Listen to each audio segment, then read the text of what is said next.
lendemain de celui-ci, on en sait plus sur l'accident de voiture dont le prince Philippe, l'époux de la reine Elisabeth II âgé de 97 ans, est heureusement sorti indemne. Le Royaume-Uni est en émoi. Philippe a trompé la mort, souligne le Mirror. Le Télégraphe estime quant à lui que le duc d'Édimbourg s'en est sorti par miracle. L'accident de voiture dont a été victime l'époux de la reine Elisabeth II, ce jeudi 17 janvier 2019 en début d'après-midi, a suscité une forte émotion dans ce pays très attaché à ses têtes royales. Et s'il y a eu plus de peur que de mal, certains Britanniques s'interrogent, doit-il continuer à conduire à 97 ans? Au lendemain de cet accident survenu près du château de Sandringham, dans le Norfolk, région de l'Est de l'Angleterre où la souveraine et son mari demeurent chaque année, de la période de Noël à début février, on en sait un peu plus sur ce qui s'est exactement passé.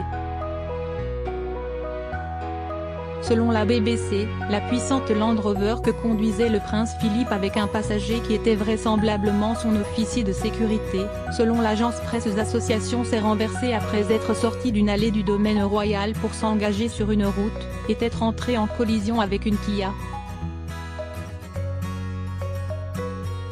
Une photographie du lieu de l'accident montre les deux véhicules sur le bord de la route, la Land Rover couchée sur le côté, pare-brise explosé, la Kia quelques mètres plus loin dans des buissons. Je rentrais chez moi en voiture quand j'ai vu un véhicule, une Land Rover noire, faire des tonneaux, a raconté sur la BBC un témoin, Roy Warren, 75 ans. Il y a eu une énorme collision avec l'autre voiture, a-t-il dit, stipulant qu'il n'avait aucun doute qu'elle, la Kia, note de la rédaction, avait été percutée par la voiture du prince. Roy Warren a également indiqué au quotidien The Sun avoir entendu Philippe déclarer à la police qu'il avait été ébloui par le soleil. Un bébé de 9 mois se trouvait à l'arrière du second véhicule. Plusieurs témoins cités par les médias britanniques ont rapporté avoir aidé le mari de la reine à sortir de sa voiture. J'ai vu le véhicule se renverser, a témoigné Roy Warren au Sun.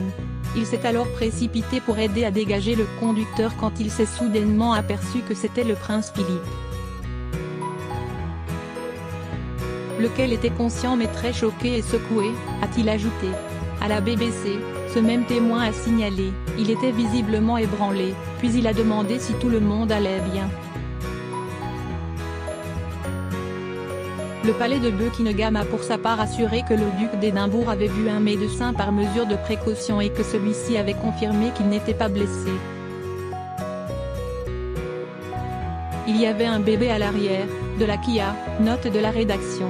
Avec un autre homme, nous avons sorti le bébé, a également rapporté Roy Warren.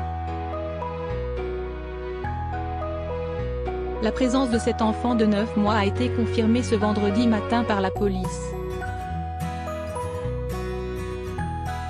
Celle-ci a affirmé qu'il était indemne. Les deux femmes qui se trouvaient avec lui dans le véhicule ont été légèrement blessées, au bras pour la passagère, tandis que la conductrice, âgée de 28 ans, souffrait de coupures. Toutes deux ont reçu des soins dans un hôpital local avant de pouvoir rentrer chez elles. Conformément à la loi, les deux conducteurs ont été soumis à des tests d'alcoolémie. Les résultats se sont révélés négatifs, a précisé la police, qui mène l'enquête pour déterminer les circonstances et les responsabilités de l'accident. À ce stade, il serait inapproprié de spéculer sur les causes de la collision, a-t-elle déclaré dans un communiqué. Le prince Philippe va-t-il accepter maintenant de lâcher le volant? Personnage au tempérament bouillant, connu pour ses plaisanteries peu respectueuses du politiquement correct, le prince Philippe a pris sa retraite royale en août 2017 après avoir participé à plus de 22 000 engagements publics officiels depuis l'accession de son épouse au trône en 1952.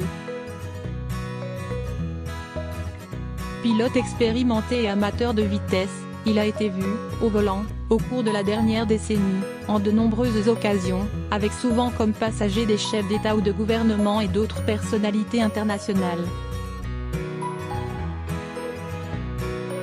Ainsi, en avril 2016, c'est lui qui conduisait, en compagnie d'Elizabeth II, le président des États-Unis de l'époque, Barack Obama, et son épouse Michelle pour une promenade autour du château de Windsor, leur domaine situé à une trentaine de kilomètres à l'ouest de Londres. Étant donné son âge, c'est une surprise de le voir continuer à conduire, a fait remarquer un correspondant royal de la BBC, Johnny Diamond, tout en rappelant que le grand-père des princes William et Harry a toujours été farouchement indépendant et aurait résisté à toute suggestion de lui refuser le droit de conduire lui-même. Cet accident va peut-être lui faire entendre raison. Maintenant, il va y avoir une enquête sur les circonstances de l'accident. Il se peut que le duc se laisse finalement convaincre d'abandonner le volant, suppute Johnny Diamond. S'il accepte, Philippe renoncerait alors à une autre de ses passions, après le pilotage et le polo. Il avait effectué son dernier vol en 1997, après 5986 heures de vol. Et lorsqu'il avait 50 ans, cet ancien officier de marine pendant la Seconde Guerre mondiale avait renoncé à jouer au polo, sport jugé trop dangereux pour lui. Ne lui resterait donc que la conduite d'attelage qu'il pratique souvent. Selon des chiffres officiels, le Royaume-Uni compte plus de 100 000 conducteurs de plus de 90 ans. À l'âge de 70 ans, les Britanniques doivent faire renouveler leur permis tous les 3 ans. Sans subir cependant de nouveaux tests de conduite.